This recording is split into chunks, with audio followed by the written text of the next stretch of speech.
Oke, bismillahirrahmanirrahim. Assalamualaikum warahmatullahi wabarakatuh. Kali ini kita bahas sekilas ada misalnya bagaimana masyarakat khawatir mengkonsumsi santan karena dikhawatirkan santan nanti malah tidak baik, katanya asam urat tinggi dan seterusnya, atau apa ya cenderungnya ya, nanti saya keliru ngomong takutnya apa asam urat ataukah dianggap kolesterol ya. Pokoknya memicu hal yang justru tidak baik, justru badannya malah cekot-cekot dan seterusnya. Nah, ini coba saya sampaikan ya, saya ulas. Nah, santan yang bagaimana dulu? Kalau santan yang kemudian dipanaskan berhari-hari, misalnya kita punya sayur santan, sayur yang berkuah santan, dan kemudian dipanaskan berhari-hari, ini bisa terjadi demikian.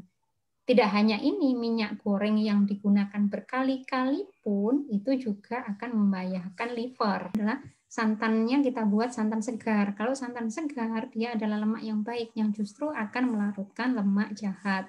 Santan segar ini maksudnya, misalnya kita membuat blender di blender ya, kelapa, kemudian dengan air matang, kita blender, kemudian kita saring.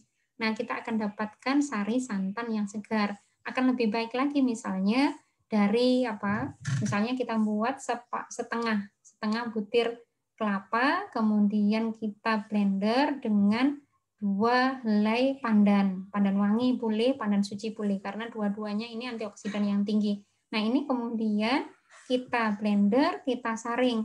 Airnya ini bisa kemudian kita minum ya. Kita minum seharian, dikit-dikit kita minum seharian. Ini akan menutrisi sebagai nutrisi yang sangat baik.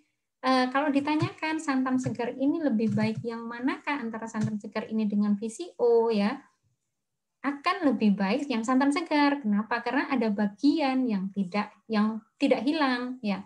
Kalau VCO kan yang diambil adalah minyaknya saja. Sementara kalau pada santan yang masih segar tadi itu masih banyak nutrisi-nutrisi lainnya. Nah, ini bisa justru untuk terapi melarutkan lemak jahat. Nah, ini bisa dikonsumsi setiap hari sebagai sumber nutrisi. Jadi sumber nutrisi yang berupa cairan bisa ini tadi, bisa santan segar, bisa juga air tajin.